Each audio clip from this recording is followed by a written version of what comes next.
What is up, Dynasty Leaguers? Welcome back into another DLF YouTube channel video. Today we are just going to talk about a little bit of a free agency signing. Some of this is still going on.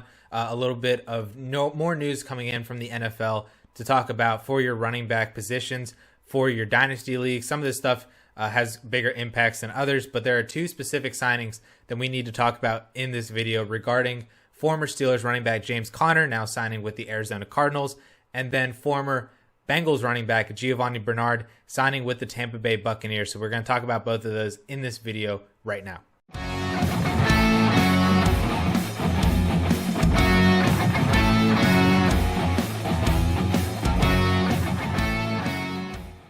So let's start with the biggest one, the newest one, the freshest one. James Conner signing a one-year deal with the Arizona Cardinals. This news actually just hit today, April 13th. So we can talk about this because this is actually a pretty significant signing for both James Conner and Arizona.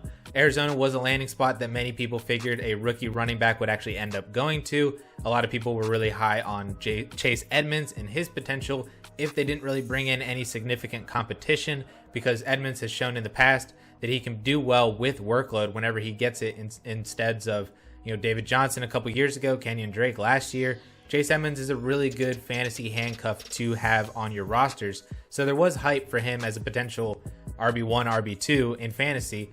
That isn't really going to happen now that James Conner is coming in. So James Conner comes in and he's basically going to take over the Kenyon Drake workload that Drake saw last year, who now signed with the Vegas Raiders. And surprisingly enough, Drake saw a pretty decent workload, especially on the ground, over 230 carries, only saw another 25 receptions, but he was the RB15 in total fantasy points last year in 2020, thanks enough to 10 rushing touchdowns. He was a monster inside the red zone, inside the goal line, and that's all basically the same kind of stuff that James Conner has been good at in Pittsburgh. Being a really good, solid goal line finishing type of running back. I think he's a better pass catcher than Kenyon Drake, so maybe he gets a little bit of that upside as well. But if Conner comes in and initially takes over Kenyon Drake's, primary workload as a full two-down workhorse with some receiving upside and is a really good goal line type of guy, I think he could come in and be a pretty decent and viable fantasy option. Like I said, Kenyon Drake last year was the RB15. He had two RB1 weeks, an additional 6 RB2 weeks. So half of his games, he was an RB2 or better. That's pretty solid. I don't know what more you want from, just having a solid RB2 and for James Conner specifically. So that does at least present some upside and some viability for fantasy if you have James Conner on your roster. What I would recommend, though, especially for Dynasty owners, is moving James Conner off of your roster. I do not want James Conner on my roster. He is pretty injury prone, has missed multiple games over his entire career in each season. All of the cancer beating battle, and that story is fantastic. The dude is tough. He's awesome, but he just gets banged up, like same with Chris Carson. Chris Carson's the same thing, just gets banged up. That's just how that running back position works, how James Conner's body works. And, there's going to be multiple games during the season whenever James Conner is actually going to miss significant time, if not the entire game. And that is where Chase Edmonds actually comes into play as well. Edmonds, I think, goes back to being that really good fantasy handcuff. He is definitely going to be the main reception guy in this backfield for Kyler Murray. And that is where the majority of his fantasy points are going to come from in that PPR type of a format for third down running backs, with I think a little bit more upside. I really wouldn't be surprised if the dynamic of this backfield isn't like it was last year, with Chase getting actually a lot more work than he did with Drake, now with James Conner, much like what we saw towards the second half of the season with the Dallas Cowboys with Ezekiel Elliott and Tony Pollard. Both of those guys, were getting similar-ish workloads, Pollard being more of the explosive, secondary type of guy who also has the receiving upside, and then Ezekiel Elliott more of the ground and pound, between the tackles type of a guy, both getting similar-ish volume in their own respective capacities. And then, like I said, should James Conner miss any time, as he has in multiple seasons past, Chase Edmonds can take over for an entire game pretty significantly.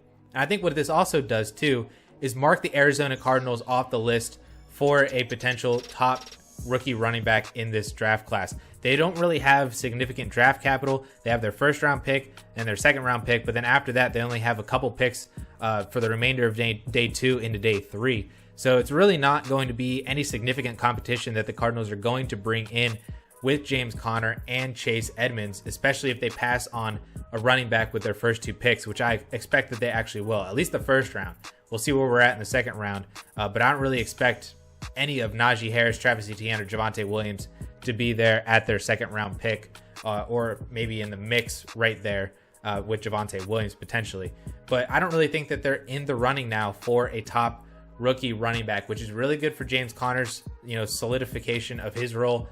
Really good for Chase Edmonds as well. I think we knew as just dynasty players that they weren't going to go into the season with just Chase Edmonds. So James Conner's kind of like the next best thing for, Chase Edmonds managers. It's kind of like how it was for James Robinson, where we didn't think that they were going to go into the season without adding anybody else. So adding Carlos Hyde was really, really good for James Robinson. I think adding James Conner is really, really good for Chase Edmonds. And if you can buy him now on much cheaper as the backup, I would definitely be looking to do that. And like I said, trying to move off of James Conner as well, because he is only signed to a 1-year deal. So we're going to be doing this whole free agency thing again next year, seeing where we're at this time next year with James Conner. The other bit of news that I just wanted to touch on a little bit is Giovani Bernard, the former Bengals running back, was cut because he was asked to take a pay cut, which to me seemed really weird because Giovani Bernard has been a staple in that Bengals offense for nearly like 6 or 7 years. And he got signed a couple of years ago to, I think it was like a $5 million deal per year, 3 for 15, something like that. And was really solid, I think, when Joe Mixon was out, and solid even for spelling Joe Mixon as their primary pass catcher. That was never Joe Mixon's real role and opportunity because Giovani Bernard was there. And so they asked him to take a pay cut, which again, I think is weird because they have a lot of cap. And I don't really know what that was all about. So he said no, asked for a release. They gave him the release. And then he goes and signs with the Tampa Bay Buccaneers, a team that was really interested in getting a true pass-catching running back. They had interest in James White, pairing Tom Brady back with White like they did in New England.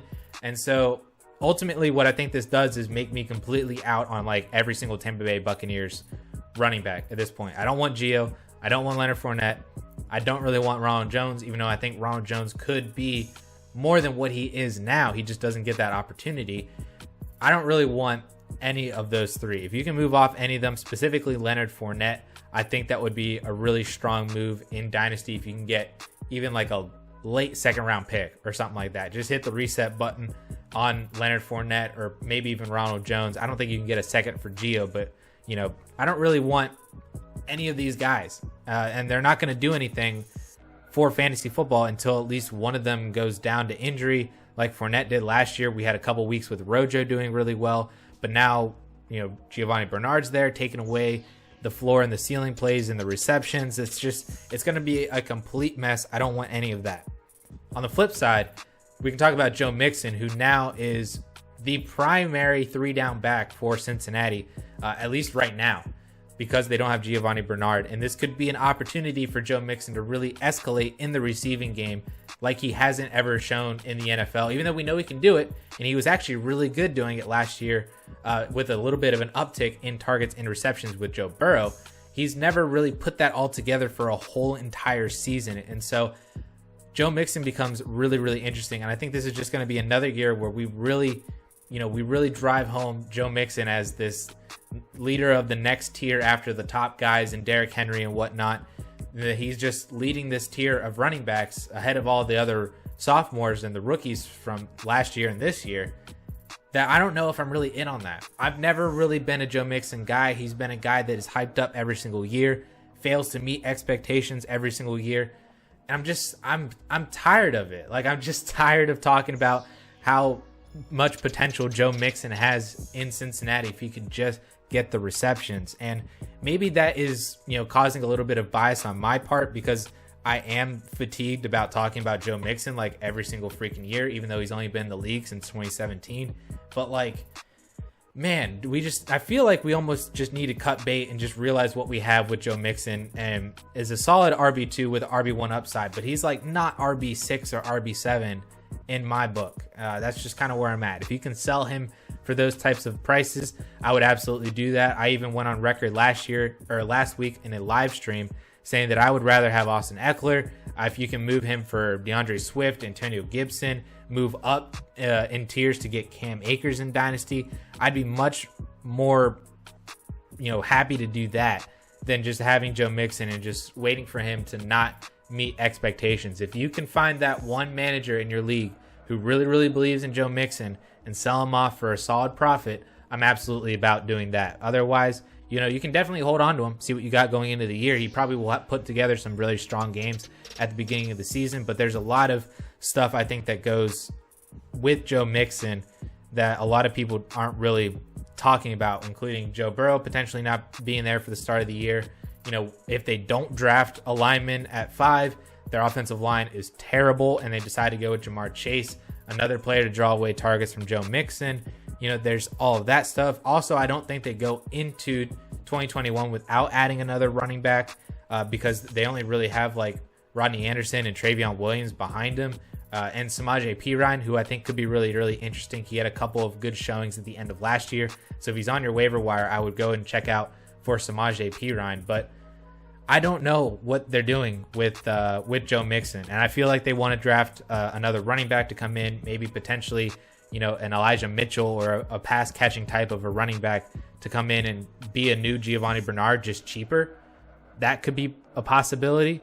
But I think there's a lot of extra stuff with Joe Mixon that a lot of people aren't really talking about, and they just see Giovani Bernard gone equals targets to Joe Mixon equals top 5 upside like he's had every single offseason for the past 4 years and has never met that. So again, that could just be my fatigue. I really went along way too long on Joe Mixon and all that stuff, but that is where I'm at. So I'm going to call it here, a little over 12 minutes. That's all right. So talking about the news of James Conner signing to the Cardinals, Giovani Bernard being released by the Bengals and then signing with the Tampa Bay Buccaneers, those Dynasty impacts. So I appreciate all y'all for sticking with me and tuning in today. And with that all being said, guys, thank you all so much, and we will catch y'all later.